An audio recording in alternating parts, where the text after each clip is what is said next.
I sat at the edge of our bed watching the city lights flicker against the glass wall, and I whispered, "Arya, do you ever slow down?" She didn't even look up from the tablet in her hands. "Not tonight, baby. Big merger update." I forced a smile. "You said that yesterday. And the day before," she murmured, tapping fast. "But this one is important. It always is." She finally glanced at me, quick, polite, detached. "We'll talk later. I promise." I hated how familiar those words felt. Later. Always later. When she walked into the closet to change, I muttered, "Do you even see me anymore?" She didn't answer, and maybe she didn't hear, but the silence felt deliberate. At breakfast the next morning I tried again. "Arya, can we plan a weekend together? Something small. Just us." Lucas, her COO, stepped into the kitchen before she could respond. "Arya, the Singapore numbers came in. You need to see this." Arya stood immediately. "Bring them to my office." I stared at her. "You're leaving? We haven't even talked." She kissed my cheek mechanically. "Later, love." When they walked out together, Lucas lowered his voice, saying something that made her smile slightly, something I hadn't managed to do in weeks. My stomach twisted. No one noticed immediately when I met him at the cafe. "Dude, you look like hell." "Thanks," I muttered. He leaned forward. "Talk to me. It's Arya. Work comes first. Always." He whistled softly. "You think something's going on?" "I don't know. I just feel invisible." "Have you asked her what's wrong?" I try. She doesn't really answer. Later, Mia joined us and slid into the seat beside me. "You're quieter than usual. What's up?" "Marriage stuff." She raised a brow. "Her job again?" I nodded. "It's like she's married to the company." Mia sighed. "If she's not giving you time, someone else is taking that space." I frowned. "You think Lucas?" "I think you're hurting," she said gently. "And your wife isn't noticing." That night, Arya came home late, her heels clicking sharply across the tiles. "Long day," she said, dropping her bag. "Arya, we need to talk." She froze only a second before answering, "Later?" "I'm exhausted." "No," I said, surprising even myself. "Now." She rubbed her forehead. "Please don't start." "I'm not starting anything. I'm trying to save something."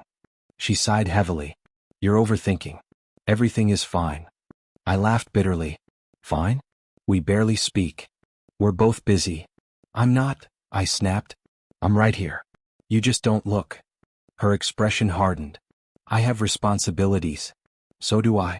I have a responsibility to us." She stepped past me. "Not tonight." The way she brushed by, like I was an inconvenience, burned deeper than any argument. When she disappeared into her office, Lucas's inside jokes echoed in my mind, the way he hovered near her, always informed, always needed. I couldn't remember the last time Arya had needed me. I messaged Noah. "Something's wrong. I can feel it." He replied instantly, "Trust your gut." I didn't want to. I wanted to believe she still loved me enough to see me, hear me, choose me. But every later felt like a brick widening the distance between us. Around midnight she finally emerged. "You're still awake?" "Waiting for you." She hesitated. "I can't talk tonight." "Can't or won't?"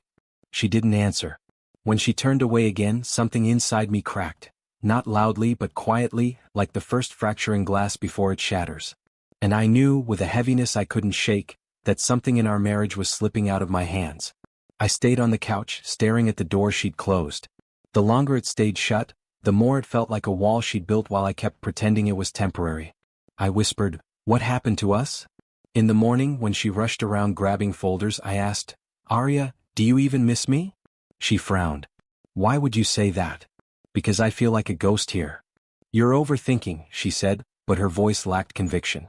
Then her phone buzzed. She checked it and softened instantly. "Lucas?" "Yeah, I'm leaving now." That hurt more than I expected. When she walked out, I didn't follow. I didn't even call her name. Later I met Noah again. After listening to everything, he said, "You're not imagining it." "I keep hoping it's just pressure from work," I murmured. "But she barely looks at me." "Then stop staying quiet. She needs to hear how much this is affecting you." I tried. She brushed it off. Mia passed by and joined us. "She's pulling away," she said bluntly. "And you're pretending it's normal." I rubbed my eyes. "What am I supposed to do?" "Stop waiting for her to choose you," Mia said. "Choose yourself." Her words stayed with me long after I left. That night, when Arya finally got home, I stood in the hallway. "We can't keep going like this," I said. "Something's wrong." She hesitated, eyes tired. "We'll figure it out." But there was hesitation in her voice, like she didn't believe her own promise. And in that moment, I felt the truth settle heavily inside me. The cracks in our marriage were no longer small. They were widening, and soon something would break.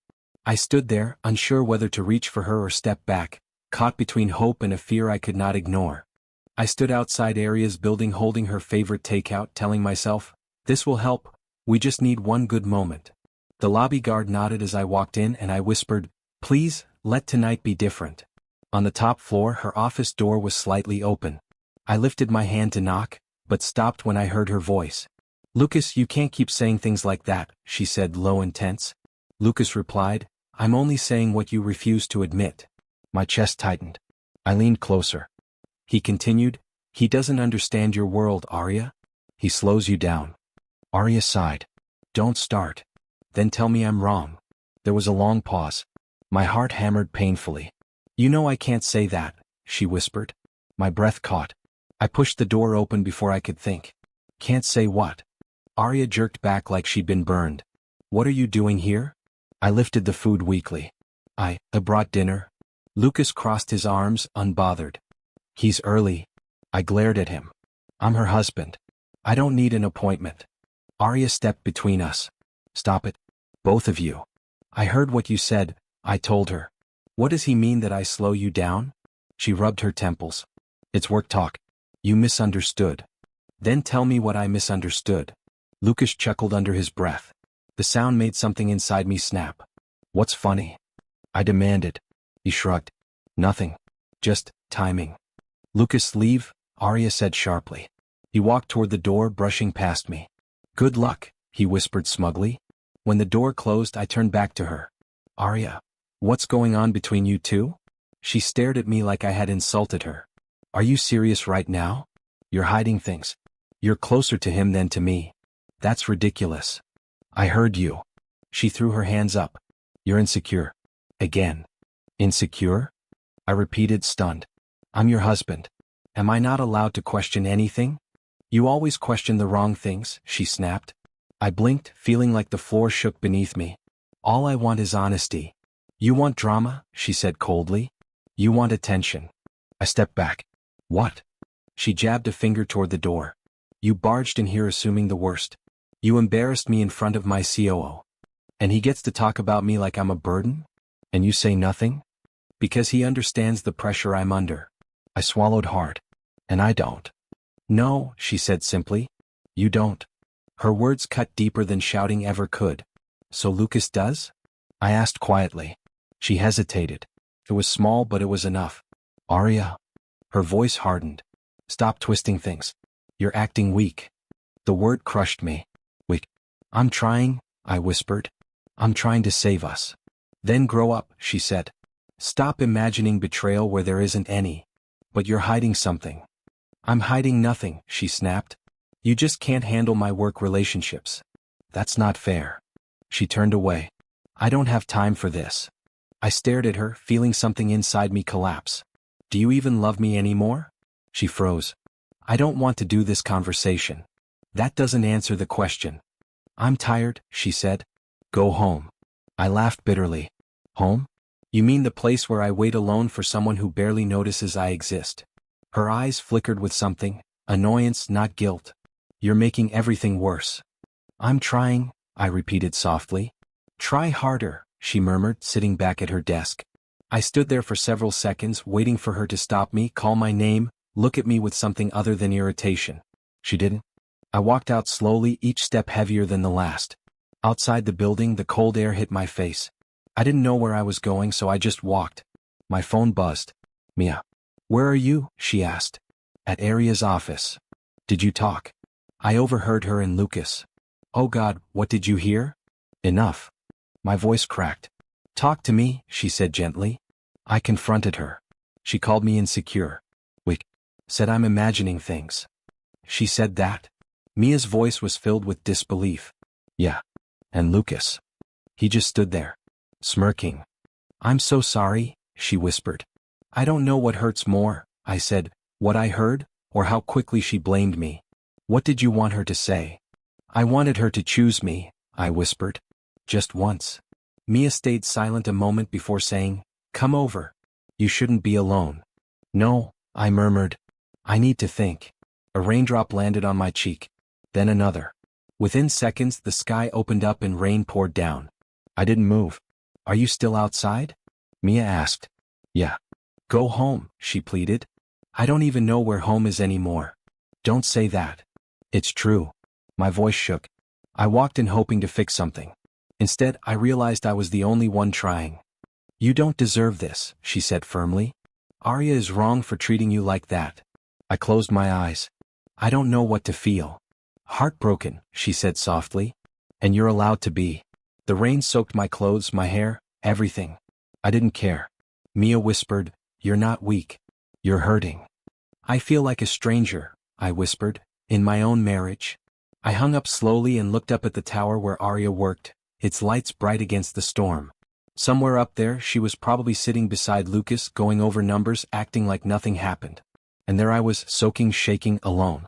For the first time, I wondered if our marriage had already ended long before tonight, and I had been too blind to see it. I didn't expect the night to spiral the way it did. I walked into the penthouse trying to breathe normally, but the air already felt heavy. Arya stood by the window, arms crossed, the city lights painting sharp lines across her face. I tried to sound calm when I said, "We need to talk," but she didn't even look at me. She just muttered, "If this is about earlier, I'm exhausted, Ethan." Her voice was cold, distant, almost mechanical. I felt something in my chest tighten as I stepped closer and whispered, "I'm exhausted too, Arya. From feeling like I don't exist." She finally turned, and the irritation in her eyes hit me harder than I expected. "You keep making everything about you," she snapped. "Every time my job demands more, you act like I'm choosing work over you on purpose." I shook my head, trying to steady myself. "I'm not asking you to choose," I said. "I'm asking you to notice that you're losing me." She scoffed, brushing past me. "You're being dramatic." Again. The words stung almost enough to shut me up. But not tonight. Tonight something inside me refused to stay silent. I followed her to the kitchen. "Arya, look at us. Look at how we talk to each other now." She opened the fridge, ignored me, then said, "I talk to you normally. You're the one who takes everything personally." I felt heat rising in my throat. "Because nothing about us feels personal anymore," I said. "You're here but you're not with me. You don't share anything. You don't tell me where you go, who you're with, what's bothering you, nothing." She slammed the fridge door shut and finally faced me. "I don't have time for hand-holding," she said. "I'm building something real." Something real. The words echoed in my skull. "So what are we?" I asked softly. "A hobby? A backup plan? Furniture?" She exhaled sharply. "You're being insecure again. That's the real issue here." I stared at her incredulously. "You call it insecurity. I call it being shut out of my own marriage." She stepped closer, her expression colder now. "You're holding me back, Ethan. I don't need emotional obstacles right now." My breath froze. "Obstacles?" I repeated. "That's what I am to you?" She didn't answer. She didn't have to. Silence filled the kitchen like a storm cloud. Then she said, "Maybe you should sleep in the guest room tonight. We both need space." My heart dropped somewhere deep inside me. "You're serious?" I asked. She nodded once, as though I were an annoying coworker she needed to dismiss. I felt something crack inside me, a slow, painful tear I couldn't stop. "Okay," I whispered. "Guest room." I turned away because my eyes were burning, and I didn't want her to see. When I reached the hallway, her phone buzzed on the counter. A small, sharp vibration. I shouldn't have looked. I know I shouldn't have. But something in me was already unraveling, and when I saw the name Lucas, my heart clenched so tightly it felt like my ribs might break. I picked up the phone with shaking hands. One message glowed on the screen. "I handled Ethan. He won't be a problem." For a moment I couldn't breathe. My pulse roared in my ears as I stared at those words, reading them again and again, trying to make them mean something else. Anything else. I felt heat rush through my body, rage, betrayal, disbelief all tangled together in a single violent wave. I walked back into the kitchen with the phone in my hand. "Arya," I said, forcing my voice to stay steady. She turned, eyes narrowing when she saw the phone. "Why are you holding that?" she asked. I held up the screen. "Explain this." She didn't flinch. Not even a little. She walked toward me, took the phone from my hand, locked it, and said, "You had no right to touch my things." I stared at her, stunned. "That's all you have to say?" I asked. "Not even a denial?" She shrugged, expression unreadable. "Lucas and I talk about you sometimes. You've been unstable lately." He was simply reassuring me. My voice broke. "Reassuring you? By telling you I'm not a problem?" She lifted her chin. "You're blowing this out of proportion." Again. I felt my knees weaken. "Do you hear yourself?" I whispered. "Do you even realize what you're doing to me?" She sighed as though the conversation bored her. "I'm done with this tonight," she said. "Go to the guest room. Calm down." I took a step back, heart pounding. "Arya, do you still love me?" I asked. She froze for a moment. Then she looked at me with eyes that held nothing. Absolutely nothing. "I don't have time to answer pointless questions," she said. That was it. The night everything finally snapped. I walked out of the kitchen because staying there felt like standing inside a burning building. I sat down on the cold floor of the hallway, my back against the wall, trying to breathe through the crushing weight in my chest. I buried my face in my hands. My marriage, my life, was slipping away and I couldn't stop it. I felt like a stranger in my own home, in my own heart, in my own story. The silence around me felt thicker than the walls. I had never felt so alone. And for the first time, I wondered if Arya had already left me long before this night ever happened. I woke up with the same ache in my chest, the kind that made it hard to even sit up. I walked into the kitchen and found Arya already dressed for work, sipping her coffee like last night hadn't happened. I swallowed hard and said, "We need to talk." She barely glanced at me. "If this is more drama, Ethan, I don't have the energy." Her tone cut through me, but I forced myself to hold steady. "I'm done fighting," I replied quietly. "I'm leaving." Her hand froze for half a second, but her expression remained blank. "You're overreacting," she said. "Pack a bag if you want. You'll cool off by tonight." I stared at her in disbelief. "You really think this is just another argument?" She shrugged. "You always come back to reason eventually." Something in me snapped. "Reason?" I repeated. "Reason would mean you actually care." She sighed, setting her mug down. "I care about my work. I care about stability. I can't hold your hand through every emotional spiral." I took a shaky breath. "I'm not asking for hand-holding. I'm asking not to be treated like a burden." "Then stop acting like one," she said flatly. Her words landed like a final blow. I whispered, "So that's it. That's what I am to you." She didn't answer, didn't soften, didn't reach for me. She just looked at her watch. That was the moment I realized she wasn't going to fight for me. Not now. Maybe not ever. I walked to the bedroom, opened the closet, and pulled out a suitcase. Arya followed me to the doorway but didn't step inside. "Ethan, this is ridiculous," she said. "You're being impulsive." I folded shirts mechanically, my hands trembling. "I'm leaving before I lose myself completely." She leaned against the doorframe. "So you're running away now?" I turned to face her. "No. I'm choosing myself for once." She rolled her eyes. "You always make everything sound dramatic." I laughed bitterly. "And you always make everything sound meaningless." She crossed her arms. "You won't last 2 days without this place." I zipped the suitcase shut. "Watch me." She scoffed. "You're not actually walking out on our marriage." I lifted the bag. "What marriage?" I asked. "You ended it long before I packed this suitcase." Her expression flickered. Annoyance, maybe something else, but she stayed silent. I walked past her, heart pounding, legs weak. At the door I paused. "Arya," I said softly, "I would have stayed if you just asked me to." She looked right at me. "I'm not begging anyone to stay." That was it. The last thread cut clean. I stepped out, closed the door behind me, and felt the quiet collapse of everything I'd once believed in. The elevator felt too small, too silent, too cold. When I stepped outside, the air struck me like a slap. I dialed Mia immediately. She answered on the first ring. "Ethan? What happened?" "Your voice?" I exhaled shakily. "I left." "You left the penthouse?" she asked. "No," I whispered. "I left the marriage." There was a long pause before she said gently, "Come to my place." When I walked into her living room, she took one look at my face and pulled me into a tight hug. "Tell me everything," she said. I sank onto the couch, unable to hold back anymore. She didn't care, Mia. I told her I was leaving and she told me I'd cool off. Mia sat beside me, eyes soft. "Did you expect her to suddenly turn into someone else?" "I expected her to show something," I said. "Anything." Mia touched my arm. Ethan, you've been breaking for months. You need to choose yourself now. I rubbed my face. I don't know who I am without her. She shook her head. You'll figure it out, but not if you stay with someone who drains you. I leaned back, staring at the ceiling. I feel like I failed. Mia leaned forward. No. You tried. She didn't. Her words hit deeper than I expected. For hours we talked, about everything Arya had dismissed, ignored or shut down. At some point I whispered, "Do you think she'll call?"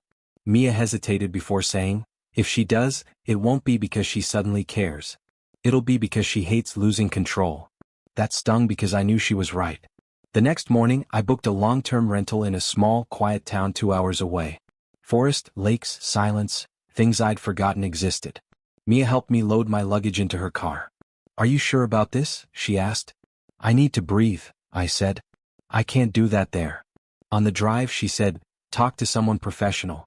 You've carried too much alone." I nodded, though it felt strange. Therapy wasn't something I ever imagined needing. But I felt empty, unstable, shattered in ways I didn't understand. When we reached the rental it felt surreal: wooden floors, old furniture, the clean smell of pine. I dropped my bags and whispered, "What now?" Mia gave a small smile. "Now you heal." The next day I searched for a therapist and found Dr. Grant. His voice on the phone was warm, steady. "Come in tomorrow," he said. "We'll start slow." Walking into his office felt like stepping into a safe place I didn't know I needed. He listened as I tried to explain everything. "You sound like someone who's been emotionally starved," he said gently. My throat tightened. "I feel stupid for not seeing it sooner." He shook his head. "It's not stupidity. It's hope." Hope. I hadn't felt that in a long time. Days passed quietly. I cooked simple meals, walked near the lake, tried to understand myself again. I checked my phone often, though I hated that I did.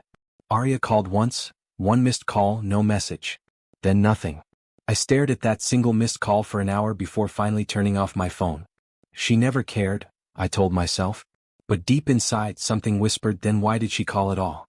I pushed the thought away. I needed distance. I needed healing. I needed to learn how to be someone who didn't beg to be seen. For the first time in years the silence felt like freedom. I was halfway through my morning coffee when Mia called. "Ethan, did you see this?" she asked, her voice tight like she was holding back disbelief.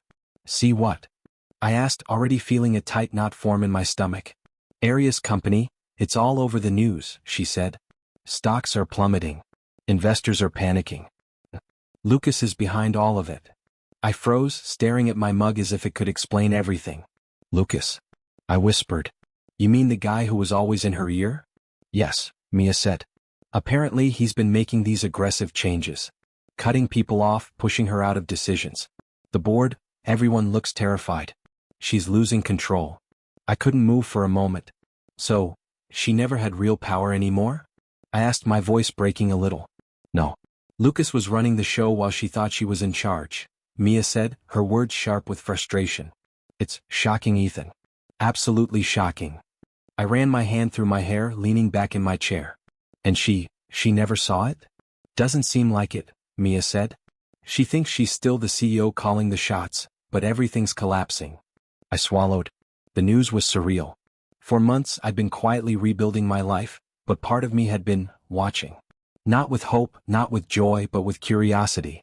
How does someone so invincible on the outside crumble without even noticing? "She sent you messages," Mia added quietly. "I saw a few. She wants to meet, explain, fix things." I shook my head. "I'm not going back," I said firmly. "Not now. Not ever. She made her choices. I made mine." "You sure?" Mia asked. "I mean, it's hard, I get it. But people make mistakes." "No," I interrupted. "This isn't about mistakes anymore. This is karma. Lucas has been controlling her, and now the consequences are unfolding without me doing anything." I exhaled slowly. "And I'm learning that I don't need to be part of her mess to survive." Mia was quiet for a moment, then said softly, "I'm proud of you, Ethan.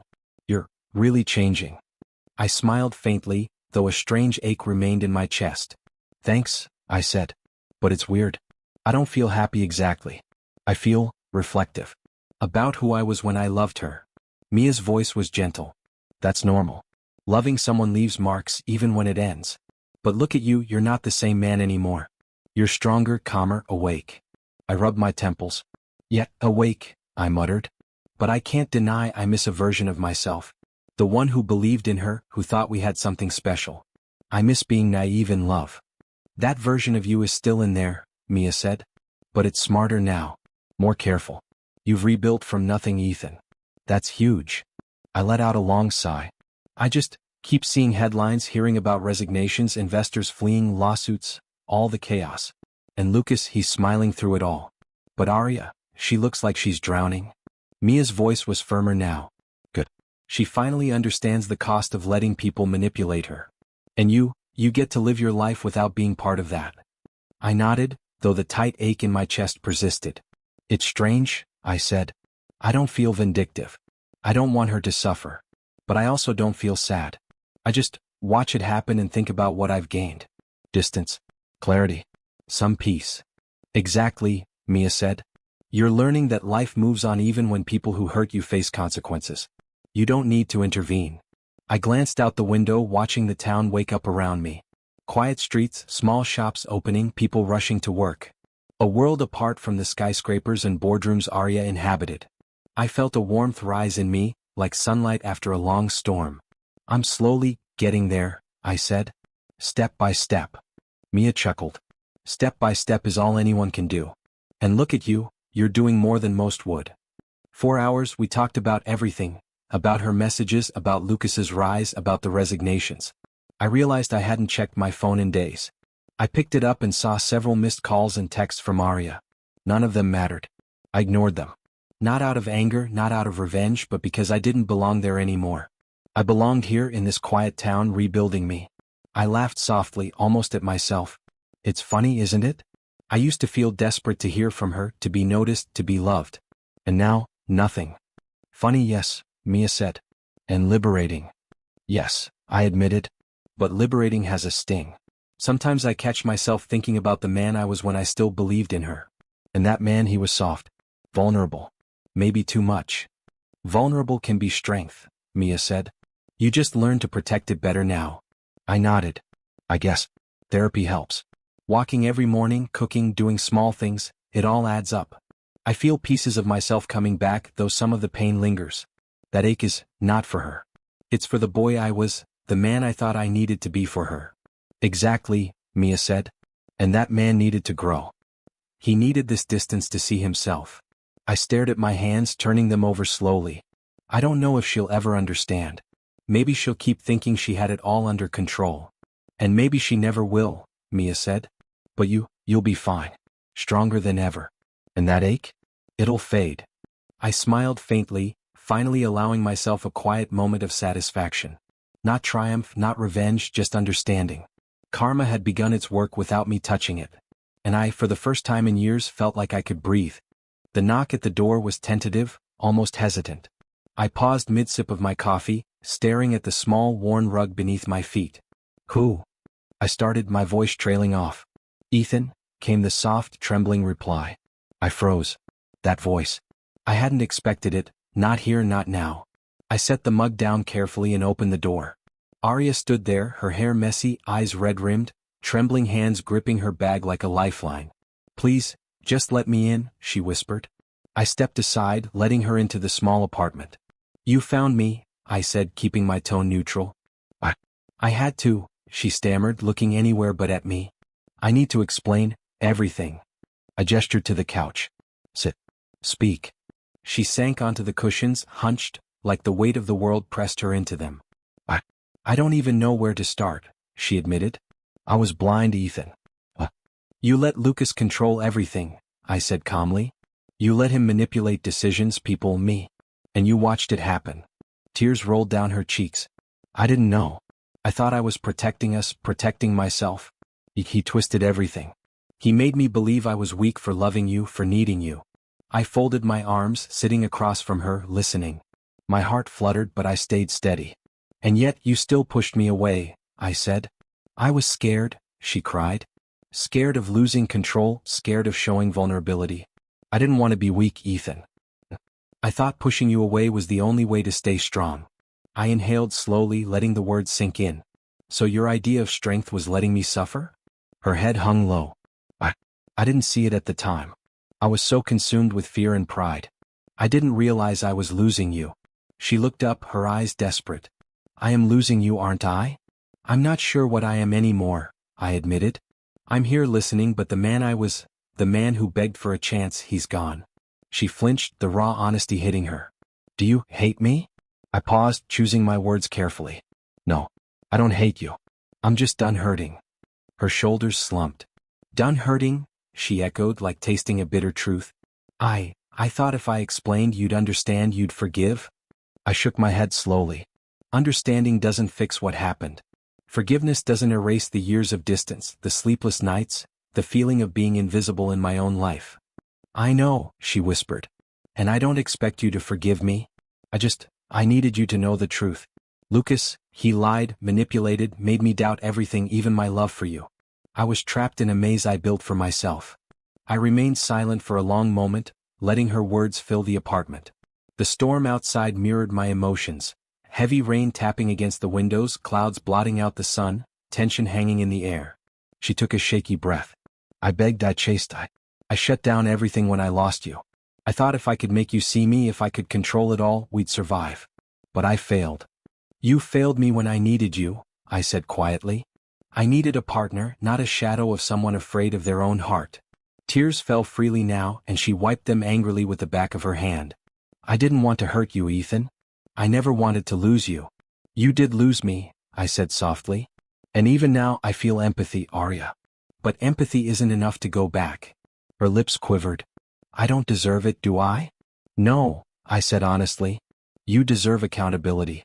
You deserve the consequences of your choices. But you don't deserve my hatred. That's not where I am anymore. Her eyes searched mine, pleading. So, there's nothing left? Nothing at all? I shook my head. Not for us. I can't rebuild a life on promises that came too late. I can care about you, I can feel for you, but I cannot let myself go back into pain. She closed her eyes, letting the truth sink in. I should have fought for us differently, she whispered. I should have trusted you more than my fear. I leaned back, feeling the strange weight of closure pressing down. Maybe. But life doesn't give second chances just because we wish it would. We live with the choices we make. Her voice broke, soft and desperate. I thought love would save me.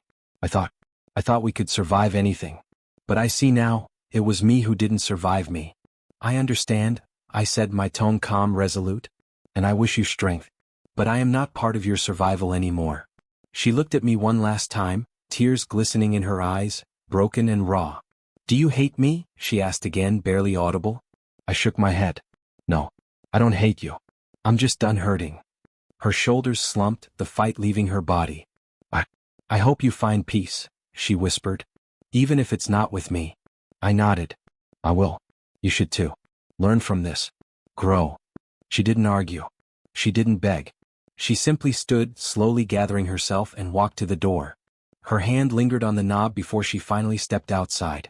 I heard the soft click of the lock behind her, then silence. I sank into the couch, staring at the floor. The ache in my chest had softened but didn't disappear entirely.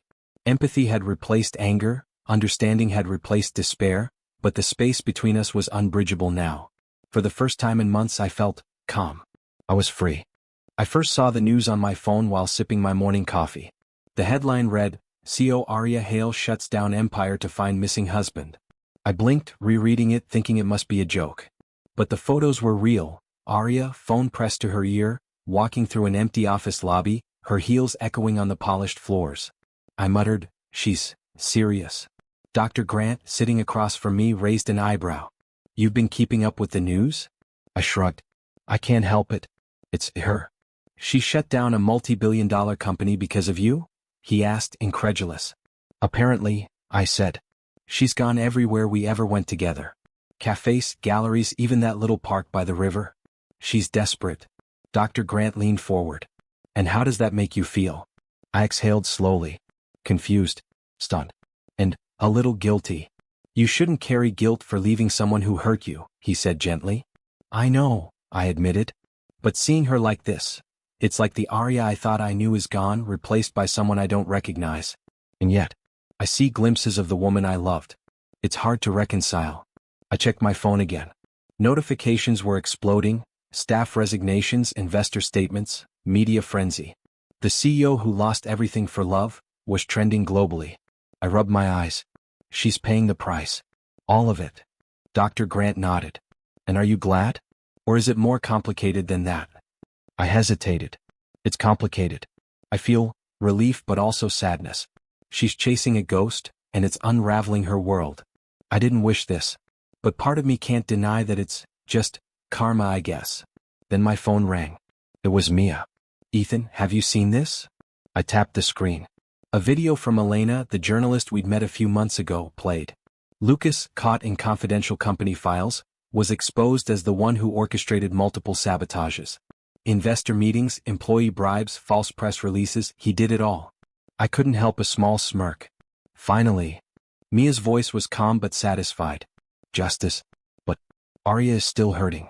She fired him, yes, but the damage is global. I see that, I said, scrolling through the flood of comments and articles. Arya's reputation was intact, but the public and employees were shaken. Her company would recover eventually, but it was a brutal lesson. Dr. Grant looked at me knowingly. You're watching this unfold, detached, but you're also processing old guilt. I nodded.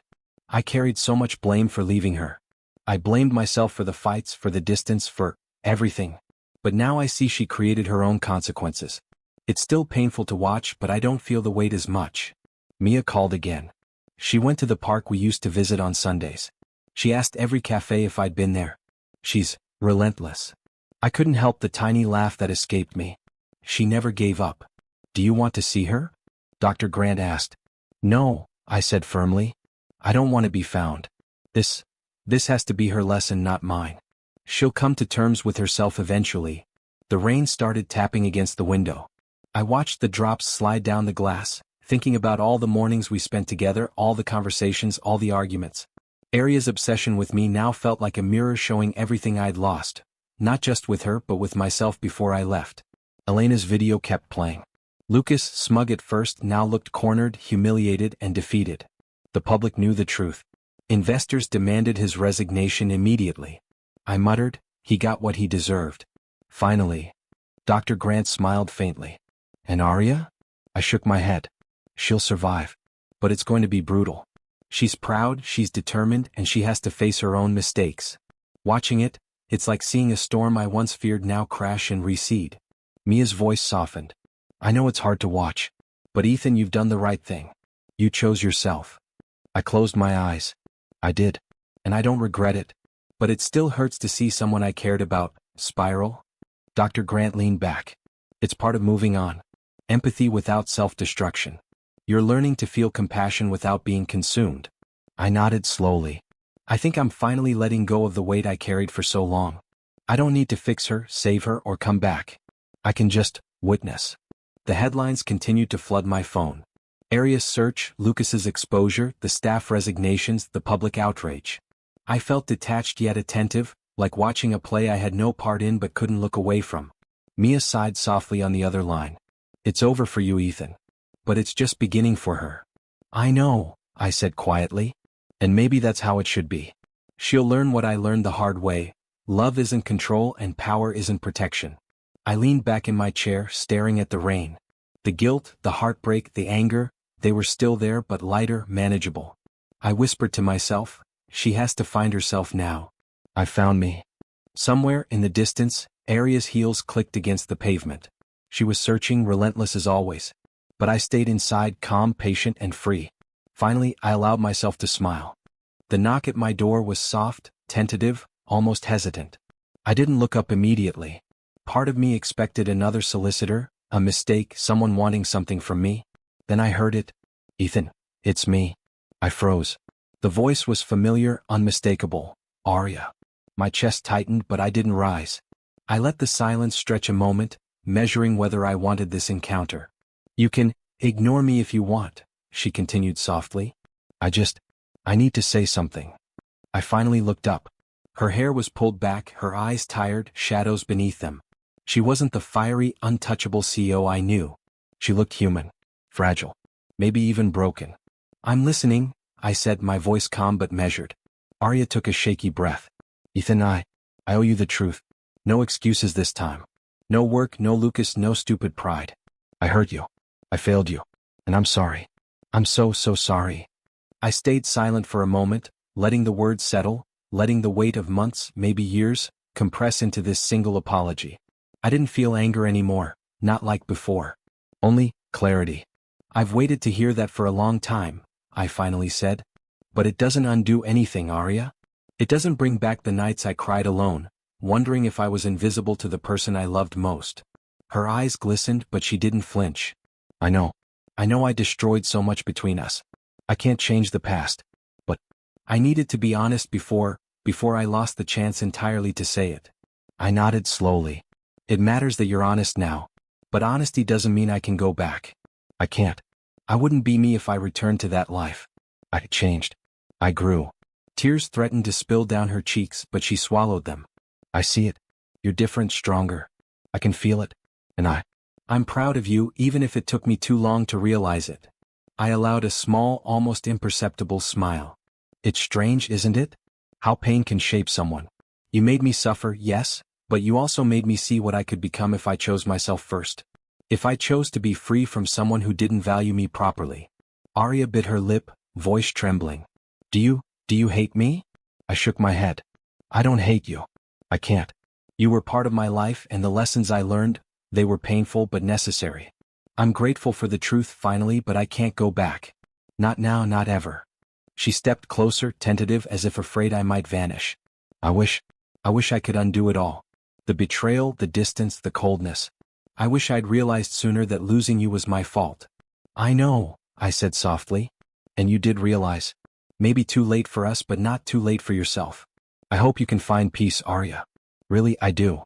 A tear slipped down her cheek this time. She swallowed, steadied herself, and whispered, You were the best part of me. I'm sorry I realized it too late. I felt no anger, no bitterness. Just acceptance. The years of pain, the sleepless nights, the questions that haunted me, they were fading. All that remained was the understanding that I survived. I was stronger, wiser, and finally, free. Thank you for being honest, I said, my voice steady. It's more than I expected, and it's enough. Goodbye, Arya. She nodded, a single movement, slow, deliberate, like a bow to the finality of it all. Goodbye, Ethan. The door closed gently behind her, and the quiet in my apartment felt different, lighter, more spacious. I sank into my chair, exhaling a breath I didn't realize I'd been holding.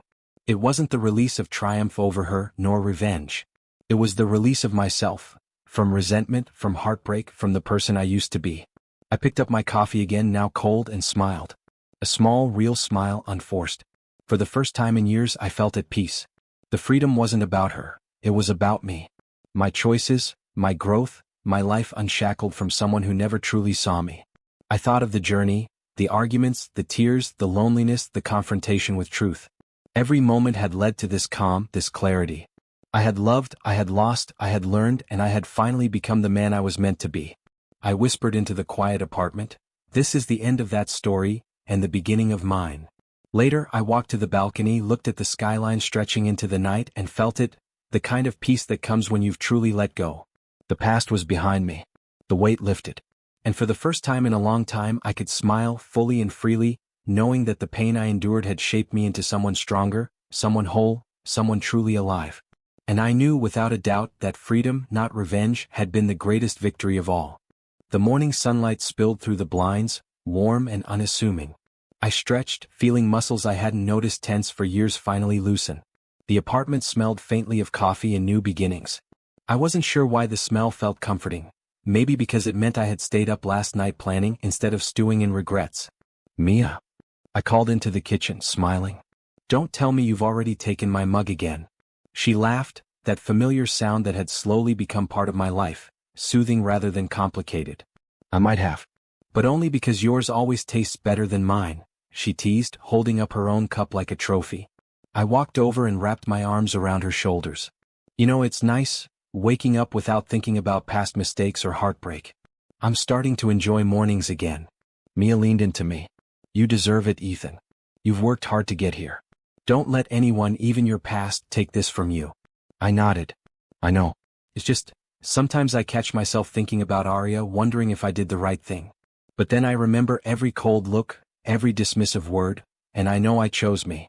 Finally. Mia smiled softly. And that's all that matters. You can't save someone who doesn't want to be saved, Ethan. You've done enough. I poured coffee for both of us, trying not to dwell on the lingering ache that sometimes flickered unexpectedly. You know, it's funny. I used to think I couldn't survive without her. That my world would crumble if she ever left. Now, I feel stronger than I ever did with her. Pain has a way of teaching us things we wouldn't learn otherwise, Mia said, her tone thoughtful. And look at you, you're still standing. Stronger, wiser, more in control than ever. I smiled, feeling a genuine warmth in my chest. Yeah, and I'm ready to actually live my life. No regrets, no lingering what-ifs. Just me, finally choosing myself. Later that week, I found a job at a small firm in the city. It wasn't glamorous, but it was mine. I could take ownership, make decisions, and build a life on my own terms. Every email sent, every meeting handled, felt like reclaiming a part of myself I had lost. During lunch, I texted Mia. Meet me at the park after work? I feel like celebrating small victories. Her reply was immediate. I'll be there. Can't wait to see the new you in action. I laughed quietly, thinking how strange it was to feel excited about someone showing up just to sit in the sun and share a sandwich. But it felt right. Peaceful. Real. The phone rang later that evening. My heart skipped a beat when I saw Aria's name, but I didn't panic. I answered calmly. Ethan, I wanted to hear your voice. I'm stepping down from the company, she said, her voice quiet, humbled. I started therapy. Trying to understand why I let it all fall apart. I listened, holding the phone loosely in my hand. I'm glad you're taking care of yourself, Aria. That's important. She hesitated. Do you forgive me? I let out a slow breath. Yes, I forgive you. But forgiveness doesn't mean we go back. It means I let go of the weight I carried for too long. I hope you can do the same for yourself. Her voice cracked slightly. Thank you, Ethan, for everything. I truly am sorry. Goodbye.